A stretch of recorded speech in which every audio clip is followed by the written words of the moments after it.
अस्सलाम वालेकुम। GNN plus के साथ आपका मेजबान आतिश शरीफ आपकी खिदमत में हाजिर है। आज हम आपकी मुलाकात करवाने जा रहे हैं सिंध पुलिस के एक ऐसे नौजवान से जिसने भारत समेत मुख्तलिफ ममालिक के खिलाड़ियों को नाको चने चबा दिए हैं और Guinness book of world record अपने नाम का कर डाला है। वैसे इस वक्त मुश्तबा मौजूद है। अस्सलाम वालेकुम। वालेकुम सलाम। मुश्तबा, कैसे हैं आप? अल्हम्दुलिल्लाह। मुश्तबा, सबसे पहले तो मुझे ये बताइएगा कि आपने भारतीय खिलाड़ी को, भारतीय हरीफ को किस तरह हराया और कौन सा मुकाबला था जिसमें आपने भारतीय खिलाड़ी को जो है आपने मैदान छोड़ने पर मजबूर कर दिया? जी, उसमें एक गिनीज वर्ल्ड रिकॉर्ड टाइटल था, most walnuts with smash with the nunchaku in 1 minute, जिसमें इंडिया ने जो है मेरा ही रिकॉर्ड ब्रेक किया था, जिसमें 108 वॉलनट्स उन्होंने स्मैश किए थे।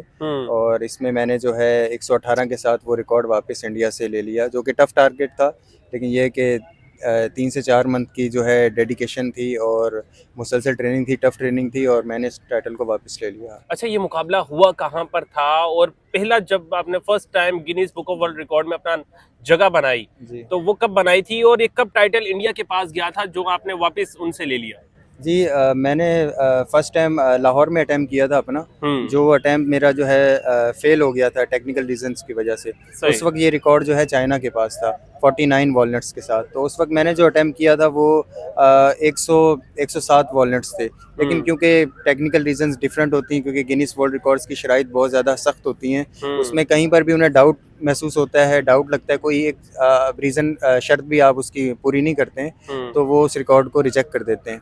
तो उसमें मेरा रिकॉर्ड रिजेक्ट हो गया था, तो मैं 2015 में मैंने इस रिकॉर्ड को दोबारा कराची में आकर अटैम्प्ट किया था, और जिसमें उस वक्त तक रिकॉर्ड यूएसए के पास जा चुका था। सैमुअल स्पार्गे हैं टेक्सास के बाशिंदे, यूएसए, तो उनका मैंने गिनीज रिकॉर्ड ब्रेक किया था। उस वक्त मैंने फिर यानी कि आपने ना इंडिया को ही नहीं बल्कि यूएस के खिलाड़ी को भी जो है आपने बिछाड़ा है। जी हाँ, और उसमें जो है उन्होंने 62 के साथ उस रिकॉर्ड को बनाया था और मैंने 97 के साथ उसको ब्रेक किया था, पाकिस्तान के नाम किया, और फर्स्ट टाइम ये मेरा गिनीज वर्ल्ड रिकॉर्ड टाइटल था मेरे पास। इस वक्त कितने मुकाबले हैं जिनमें हिस्सा ले चुके हैं? कौन कौन से वो मुकाबले हैं जिनमें अभी तक आप पार्टिसिपेट कर चुके हैं और अभी तक कौन कौन सा टाइटल आपके पास है? मैं वैसे मार्शल आर्ट्स, मेरी बेस की गेम की जो बेस है वो मार्शल आर्ट्स है।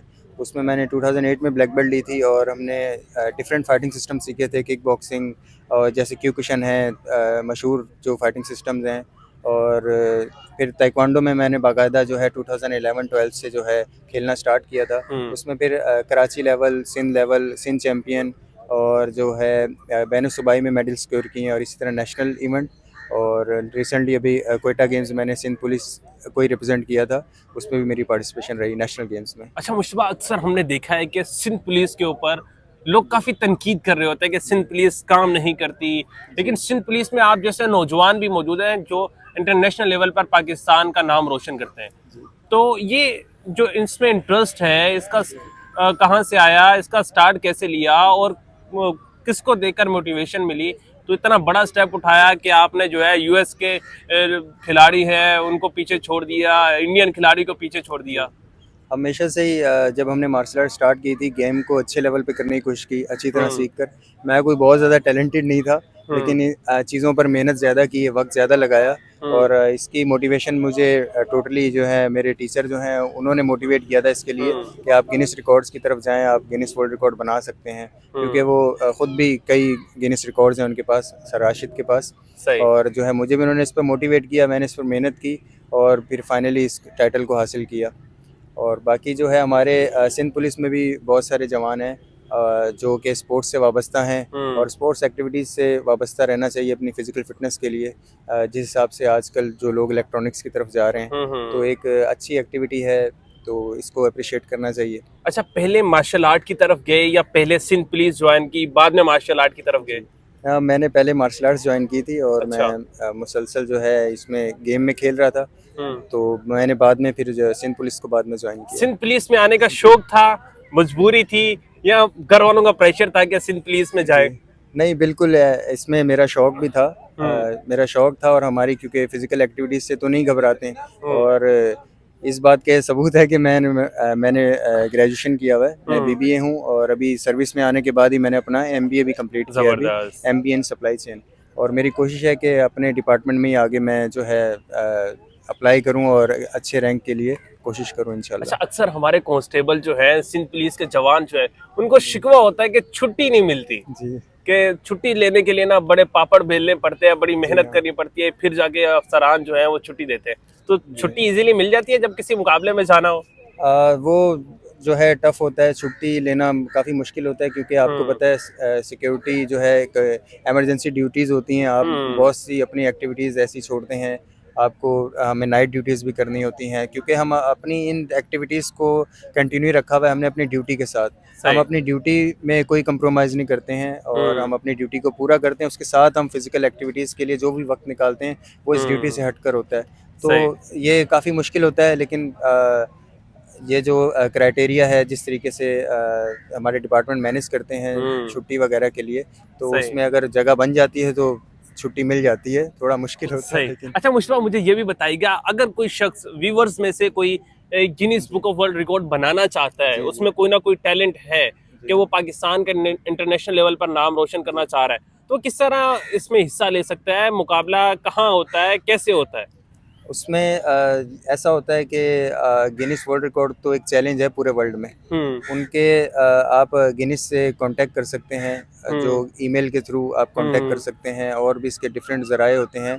सही। टोटली जो है हमें तो हमारे जो सर हैं उन्होंने सपोर्ट किया इन तमाम चीज़ों में सही। क्योंकि ये एक टफ़ होता है उनकी शराइत को पूरा हम्म करना, उनसे रब्ता करना और ये सब सही। चीज़ें।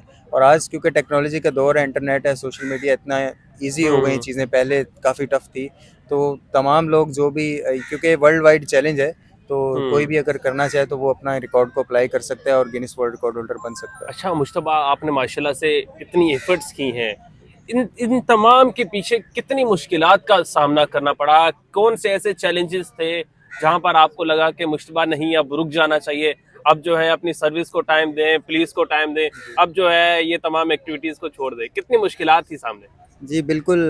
एनी टाइम जो है ना, हर टारगेट एक चैलेंज होता है, हम्म तो अब सारी चीज़ें तो मैं नहीं बता सकता, बहुत सारे इमोशनल चैलेंजेस होते हैं हम्म और बहुत से फाइनेंशियल चैलेंजेस होते हैं, तो इन सबको फेस करते हुए अपने टारगेट की तरफ बढ़ते रहना एक बहुत मुश्किल काम होता है। हम्म लेकिन एट द एंड आप कोई भी काम करना चाहते हैं, तो अगर आप कंसिस्टेंसी के साथ उसको जारी रखते हैं, तो आप उस टारगेट को अचीव कर ही लेते हैं। अच्छा, फैमिली की सपोर्ट कैसी है, और आपके जो सीनियर अफसरान हैं जी। उनकी सपोर्ट कैसी है, और जो दोस्त हैं जो आपको देखते हैं कि आप इतना बड़ा टाइटल अचीव करके आ रहे हैं, उनका कैसा रिएक्शन होता है? जी, बिल्कुल, बहुत खुश होते हैं और मेरी टीम, ये जो मेरी अचीवमेंट्स हैं वो सिर्फ़ मेरी नहीं है, हम्म मेरे पेरेंट्स की हैं, मेरी फैमिली की हैं और ये सारी सही। अचीवमेंट्स मेरे फ्रेंड्स की हैं, मेरे टीचर्स की हैं और तमाम अफ़सरान जो लोग इनको सपोर्ट कर रहे हैं उन सब की एफ़र्ट है और ये उन सब का टाइटल है। बहुत शुक्रिया जी। मुश्तबा। मुश्तबा, लास्ट में जो है एक मैसेज दे दें हमारे नौजवानों के लिए जो इस तरह की एफर्ट्स करना चाह रहे हैं, उन्हें क्या पैगाम है? उनके लिए पैगाम ये है कि जो भी अपना टारगेट है उसके लिए कोशिश करें, मेहनत करें, अच्छे वे को चूज़ करें हम्म और इंशाल्लाह आप उसमें कामयाब हो जाएँगे। मुश्किलें तो हर चीज़ में आती हैं, आप हर किसी की लाइफ चैलेंजेस से भरी पड़ी है, जिस तरीके से आजकल का दौर चल रहे हैं, मुश्किलात हम्म हैं, तो अपने टारगेट को आप इंशाल्लाह अचीव कर लेंगे। और ये तमाम जो चीज़ें हैं, आप बहुत सारे स्पोर्ट्समैन हैं और बहुत सारे हम्म बिजनेसमैन हैं, आप उनकी लाइफ को देखते हैं तो आपको यही चीज़ सीखने को मिलती है कि अगर आप मुसलसल एफर्ट करते रहें तो आप अपने टारगेट को अचीव कर लेंगे इंशाल्लाह।